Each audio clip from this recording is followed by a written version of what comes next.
Hi, welcome to Wellness Wednesday. I'm Dr. Jessica, a naturopathic doctor here at the Coach House.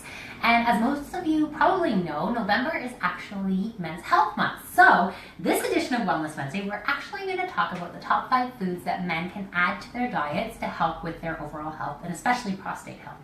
So, starting off, we have pumpkin seeds. So pumpkin seeds are a great addition to men's health. They are high in zinc, magnesium, manganese, phosphorus, copper, iron. So a lot of your micronutrients. They're also high in protein, vitamin E, and your omega-3s. So these are great sources of those healthy fats. The research has actually shown that adding pumpkin seeds to your diet can actually help with BPH symptoms, so benign prostatic hyperplasia.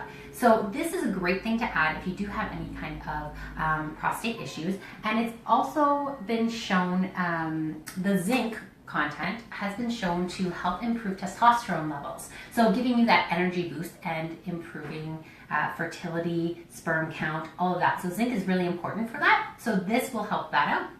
Our next one is flax seeds. So flax seeds are great. They are rich in fiber, omega-3s, lignans. They have been shown to improve cholesterol levels, decrease inflammation, which also results in decreased cardiovascular disease risk. And studies have actually suggested that there is some protection against prostate cancer, as well as prostate cancer proliferation. So it can actually slow down metastasis and any kind of proliferation if you do have prostate tumors. Although a little controversial, but generally the studies are pretty good. Our next one, pomegranates. So pomegranate seeds are another one. They're very high in polyphenols, which are potent antioxidants. So these are great to help reduce your heart disease risk, prostate cancer risk, and they also boost testosterone levels as well. So tomatoes are our next one. So tomatoes are actually high in lycopene, and you may have heard that lycopene is great for prostate health and to protect against prostate cancer. So the lycopene is actually one of your most potent beta-carotene antioxidants, and it will decrease risk of prostate cancer.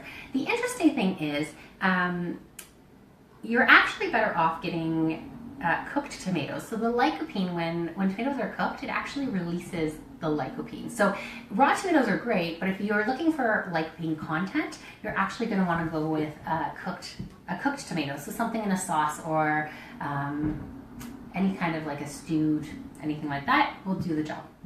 And then our next one, our final one, our number 5, is your brassica family. So this includes your kale, your Brussels sprouts, cabbage, broccoli, cauliflower.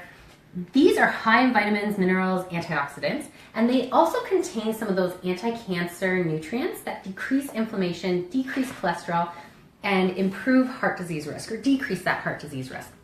So one of those anti-cancer nutrients is actually I3C, indole-3-carbamol, and it has actually been shown to help with female health as well. So female fertility and female menstrual issues and hormone issues can be helped with that I3C, and it goes the same for men, right? So it helps with those hormones as well. Now, these would be the 5 foods that I would say are probably your best friends when it comes to men's health. The one other thing I'm going to touch on, and this often gets kind of pushed aside when it comes to males, is personal care products. So when it comes to personal care products, there are a lot of times where men are just grabbing the head and shoulders, or whatever it is. What do you use on your face? Oh, whatever drips down from the shampoo that I'm using is how I clean my face and everything else.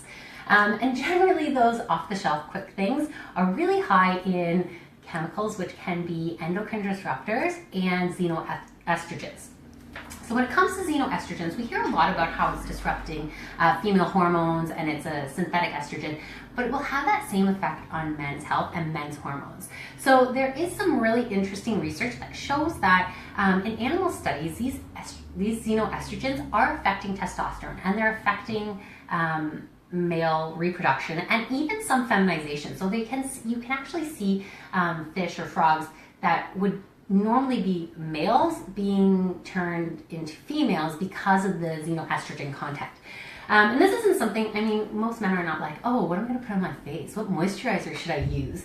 But it is something to consider because it is having an effect on your health. And so for any women that are watching, Christmas is coming up, and that's a great opportunity for you to maybe use a stocking stuffer, because at least with my husband, you can tell him a lot of times, but maybe I usually just replace things. So now I've switched him all out to a local clean company, Cocoon Apothecary. There are a lot of options out there. So I like the fact that these guys are local and that they also are very, very clean. You can check out Environmental Working Group's Skin Deep website, and it will actually list all of your personal care products and the contamination. And I know I've spoken about this before, but it'll list all the chemicals, all the ingredients, and the contamination, and any research that is related to, cancer risk or endocrine disruption or even allergic reactions will be listed on this website. So you can take a look, find a brand that you think will work, that has a very clean content, and maybe use it as a stocking stuffer instead.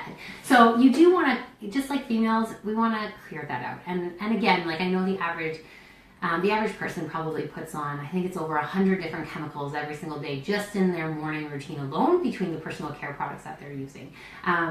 And you'll also get xenoestrogens from the plastics. So again, getting rid of those plastics, switching to glass, all those things are going to have benefits in whether you're male or female, in your health, in your hormones. So these would be my favorite foods that I would say add to your diet. Again, the research is pretty good on them, and they have some really great antioxidant and mineral content. Thanks for watching, and we will be back in 2 weeks with our next edition.